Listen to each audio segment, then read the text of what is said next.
तुषार सिंह बिष्ट और आज आपके लिए लेके आया हूं मैं एक नई वीडियो जिसका टॉपिक काफी ज्यादा इंटरेस्टिंग है। मैं आपको बताने वाला हूं वो देश जिनके झंडे, जिनके फ्लैग हमारे देश के झंडों से काफी ज्यादा सिमिलर है। हो सकता है आप इनको अगर देखेंगे तो भ्रमित रह सकते हैं, कंफ्यूज हो सकते हैं। तो ये वीडियो काफी इंटरेस्टिंग होने वाला है और मैं पीपीटी के माध्यम से आपको ये वीडियो समझाने वाला हूं। तो आरंभ करते हैं इस वीडियो को। तो दोस्तों, इससे पहले मैं आपको दूसरे देश के झंडे दिखाऊं जो हमारे देश के झंडे से काफ़ी ज़्यादा सिमिलर है। तो उससे पहले मैं आपको इंडिया के झंडे के बारे में थोड़ी सी डिटेल बताना चाहूँगा। हमारा जो देश का झंडा है वो अडॉप्ट हुआ था 22 जुलाई 1947 को, आज़ादी से पहले। दोस्तों, ये काफ़ी इंपॉर्टेंट डेट है, आप इसको याद कर लीजिए। और ये अडॉप्ट हुआ था बाय कॉन्स्टिट्यूएंट असेंबली के द्वारा।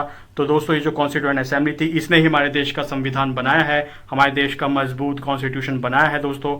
और दोस्तों, क्या आपको पता है कि किस व्यक्ति ने हमारे देश का ये झंडा बनाया है? अगर आप गैस करना चाहते हैं तो इस वीडियो को आप पॉज कर सकते हैं। अगर आपको आइडिया नहीं है दोस्तों तो चलिए मैं बताता हूं किस व्यक्ति ने हमारे देश का झंडा बनाया है या हमारे देश का झंडा निर्माण करा है। जी हाँ दोस्तों, ये वो व्यक्ति है जिन्होंने हमारे भारत देश के झंडे का निर्माण करा था। इनका नाम था पिंगाली वेंकर जी। दोस्तों, मैं आपको बताना चाहता हूँ ये एक फ्रीडम फाइटर थे, स्वतंत्रता सेनानी थे, जिन्होंने आंध्र प्रदेश में काफ़ी ज़्यादा रिफॉर्म्स लाए वो एजुकेशन में, अपने जहाँ एरिया में ये रहते थे। और मैं आपको बताना चाहूँगा काफ़ी दुख की बात है कि हम एक्टर को हम उनके नाम याद रखते हैं, उनके बर्थडे याद रखते हैं, उनको हम हीरो कहते हैं, बल्कि दोस्तों वो लोग हीरो नहीं है, ये लोग हीरो हैं इसलिए देश के, जिन्होंने देश के लिए इतना बलिदान दिया, इतना काम करा और बिना स्वार्थ के काम करा। और दोस्तों, मैं आपको बताना चाहता हूँ ये काफ़ी ज़्यादा गरीबी में जिए, इवन आज़ादी के बाद भी ये गरीब ही रहे और गरीब ही इनका अंत हुआ इस दुनिया से। तो काफ़ी एक दुख की बात है दोस्तों, हम इनको भूल गए हैं, ये काफ़ी ज़्यादा दुख की बात है। तो दोस्तों, नेक्स्ट स्लाइड में मैं अब आपको दिखाने वाला हूँ उस कंट्री का झंडा जो काफ़ी ज़्यादा सिमिलर है हमारे इंडिया के झंडे से। हो सकता है आप उसको देख के भ्रमित हो जाए कुछ सेकंड्स के लिए। तो दोस्तों, मैं आपको ये पिक दिखाना चाहता था, तो मैं आपको ये पिक दिखाना चाहता हूँ। ये हमारे देश के प्रधानमंत्री है, राइट साइड में बैठे हुए हैं नरेंद्र मोदी जी, और इनके पीछे है हमारा भारत देश का झंडा, तिरंगा। और अगर आप लेफ्ट साइड में देखेंगे तो एक और तिरंगा झंडा आपको दिखेगा और आपको लगेगा इसमें भी तो ऑरेंज स्ट्रिप है, व्हाइट स्ट्रिप है, ग्रीन स्ट्रिप है, ये भी तो काफ़ी पूरा ही सिमिलर है। खैर, आप डिफरेंस तो आपको पता लग ही गया होगा। हमारे झंडे में जो सर्कुलर फिगर है ये है अशोका चक्र, इनके झंडे में भी एक सर्कुलर फिगर है, ये भी तिरंगा है, मगर ये जो सर्कुलर फिगर है ये ऑरेंज कलर की है। तो आपको लग रहा होगा ये कौन सी कंट्री है, ये कौन सा देश है, किस देश का झंडा है। तो मैं आपको बताता हूँ ये किस देश का झंडा है दोस्तों। तो दोस्तों, ये है नाइजर दोस्तों। जी हाँ दोस्तों, नाइजर, मैं आपको बताना चाहूँगा नाइजर को नाइजीरिया से कंफ्यूज ना करिए। नाइजीरिया एक अलग कंट्री है, नाइजर एक अलग कंट्री है। तो नाइजर भी एक अफ्रीकन कंट्री है, ये वेस्टर्न अफ्रीका में पड़ती है दोस्तों। और जो आपने पिक देखी थी जो नरेंद्र मोदी जी के साथ बैठे हुए थे वो नाइजर के प्रेसिडेंट थे दोस्तों। मैं आपको बताना चाहूँगा दोस्तों, ये फॉर्मर फ्रेंच कॉलोनी थी, यहाँ पर फ्रांस ने राज करा तकरीबन 60 साल। और ये ह्यूमन डेवलपमेंट इंडेक्स में काफ़ी ज़्यादा, मतलब इनका आखिरी स्थान है और काफ़ी one of the least develop country में आती है, पुअर कंट्री है दोस्तों। और इनका 80% जो एरिया है वो पूरा सारा डेजर्ट में ही लोकेट होता है। तो 80% जो इनका एरिया पूरा रेगिस्तान से घिरा हुआ है और सिर्फ 20% जो लैंड है वो फर्टाइल लैंड है। तो दोस्तों, मैं आप इसकी लोकेशन आपको दिखाऊंगा, तो मैं चाहता हूँ इसकी आप इस लोकेशन एक बार देखें। तो ये है दोस्तों अफ्रीका का मैप। तो आप इसको देख के कंफ्यूज ना हुई, आपको लगेगा नाइजर को कैसे ढूंढा जाए। तो इजी है, कोई बड़ी बात नहीं है। अगर आप वेस्टर्न अफ्रीका को देखेंगे, पश्चिमी अफ्रीका को आपको देखना है, तो ये है नाइजर दोस्तों। और जैसे मैंने आपको बताया नाइजर और नाइजीरिया अलग है, तो ये नाइजीरिया नीचे पड़ती है और ये नाइजर है दोस्तों, जो 80% जो इनका एरिया है पूरा रेगिस्तान से घिरा हुआ है। तो काफ़ी कम इनका जो लैंड है वो फर्टाइल लैंड है जहाँ पर खेती बाड़ी होती है, इसलिए ये भी एक रीज़न है जिससे ये पुअर कंट्री रह गई दोस्तों। और ये लैंड लॉक कंट्री है जो आप देख सकते हैं, जो कि चारों तरफ से पूरा ज़मीन से घिरा हुआ है, जिसका ओशन का बिल्कुल भी एक्सेस नहीं है। तो ये इनको एक्सपोर्ट करने में भी ये दूसरी कंट्री पे ही टोटली डिपेंडेंट है। तो दोस्तों, ये आप एक देख सकते हैं, इसमें एक पर्सनालिटी है जो काफ़ी ज़्यादा वर्ल्ड फेमस है, बहुत लोग शायद इनको जानते भी होंगे, आप भी शायद इनको जानते होंगे। तो इनका नाम है कॉनर मैकग्रेगर दोस्तों। जी हाँ, ये मिक्स मार्शल आर्टिस्ट हैं, बहुत बड़े फाइटर है, one of the richest athlete हैं। और इनने एक फाइट में 650 करोड़ कमाए थे। आज से 2-3 साल पहले एक फाइट हुई थी।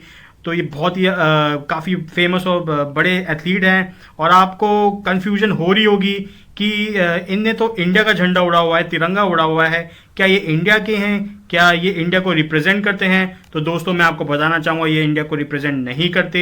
ये जो झंडा है ये आयरलैंड का झंडा है दोस्तों। जी हाँ, ये आयरलैंड का झंडा है और ये आयरिश फाइटर है दोस्तों। तो दोस्तों ये है आयरलैंड का झंडा, आप देख सकते हैं। ये भी एक तिरंगा है दोस्तों। इसमें भी सफ़ेद कलर की पट्टी है, ऑरेंज कलर की पट्टी है, ग्रीन कलर की पट्टी है। मगर आपको डिफरेंस पता चल गया होगा, इसमें बीच में अशोका चक्र नहीं है। और जो इसकी पट्टियां हैं, जो इसकी स्ट्रिप है वो वर्टिकल है दोस्तों, सीधाई में है, 90 डिग्री में है। और अगर हमारे झंडे की पट्टियां देखेंगे, हमारे झंडे की स्ट्रिप देखेंगे, वो 180 डिग्री में है दोस्तों। तो आयरलैंड दोस्तों एक यूरोपियन कंट्री है, one of the richest country है यूरोप की। इनका नॉमिनल जीडीपी भी बहुत ज़्यादा है और इनका इनकम पर कैपिटा भी बहुत ही ज़्यादा है, जो 6 लार्जेस्ट है पूरी दुनिया में दोस्तों। तो जल्दी से मैं इसकी लोकेशन आपको दिखा देता हूँ, ये यूरोप में पड़ती कहाँ है। तो दोस्तों ये है यूरोप का मैप और ये आप कुछ फेमस कंट्री देख सकते हैं। ये जर्मनी, ये है फ्रांस, ये है इटली, ये स्पेन और फ्रांस के ऊपर है यूके, जिसे हम ब्रिटेन भी कहते हैं। और लेफ्ट में आप एक आइलैंड देखेंगे। जी हाँ दोस्तों, ये है आइलैंड कंट्री, जो आप ग्रीन में देख सकते हैं एरिया। और जो आप रेड में देखेंगे दोस्तों, ये आइलैंड का पार्ट नहीं है, ये नॉर्दर्न आइलैंड है। ये कभी आइलैंड का पार्ट हुआ करता था, मगर ब्रिटिश ने जब इस पूरे आइलैंड में कब्जा करा तो 1922 के तकरीबन आइलैंड को तो फ्रीडम मिल गई। मगर जो नॉर्दर्न आइलैंड था दोस्तों, ये आज भी यूके का पार्ट है। तो दोस्तों अब बात करते हैं एक और कंट्री की, और उस कंट्री का मैं झंडा आपको दिखाता हूँ। ये है उस कंट्री का झंडा। तो आपको कंफ्यूज हो रही होगी, आप बोल रहे होंगे अरे ये क्या मजाक है, वापस आयरलैंड का झंडा वापस हमें दिखा रहे हैं। तो मैं आपको बताना चाहूँगा ये आयरलैंड का झंडा नहीं है दोस्तों, ये है आइवरी कोस्ट का झंडा। जी हाँ दोस्तों, इसको आइवरी कोस्ट भी आप कह सकते हैं या कोट द आइवॉयर भी कह सकते हैं, दोनों कह सकते हैं, दोनों नाम सही है। तो दोस्तों ये एक अफ्रीकन कंट्री है और ये लार्जेस्ट एक्सपोर्टर है कोकोआ का इन द वर्ल्ड। और ये मैं आपको बताना चाहूँगा ये पाम ऑयल भी बहुत ज़्यादा एक्सपोर्ट करते हैं। इनकी ऑफिशियल लैंग्वेज फ्रेंच है दोस्तों। जी हाँ, क्योंकि ये कॉलोनी थी, फ्रेंच कॉलोनी थी, यहाँ पर फ्रांस ने राज करा था। और ये अगर दूसरी अफ्रीकन कंट्री के साथ आप कंपेयर करेंगे तो इनका इंफ्रास्ट्रक्चर भी बेटर है और ये इनका नॉमिनल जीडीपी ज़्यादा है और इनकम पर कैपिटा भी ज़्यादा है। तो दोस्तों आपको आइवरी कोस्ट और आयरलैंड के झंडे में कंफ्यूजन ना हो इसलिए मैंने पिक डाली है। तो आप देख सकते हैं छोटा सा डिफरेंस है, काफ़ी ज़्यादा सिमिलर लगते हैं ये दोनों झंडे, ये दोनों फ्लैग। तो आप देख सकते हैं ऑरेंज स्ट्रिप पहले पड़ती है आइवरी कोस्ट के फ्लैग में, ग्रीन स्ट्रिप बाद में, और आयरलैंड में वाइस वर्सा है। तो ये डिफरेंस है, आप पता लगा सकते हैं इस पिक को देखकर। दोस्तों जल्दी से मैं आपको आइवरी कोस्ट की लोकेशन आपको दिखा देता हूं। आपको आइवरी कोस्ट देखने के लिए वापस वेस्टर्न अफ्रीका जाना पड़ेगा, पश्चिम अफ्रीका जाना पड़ेगा। तो आप देख सकते हैं ये नाइजर जो मैंने आपको पिछली बार दिखाया था, और इसके नीचे है नाइजीरिया।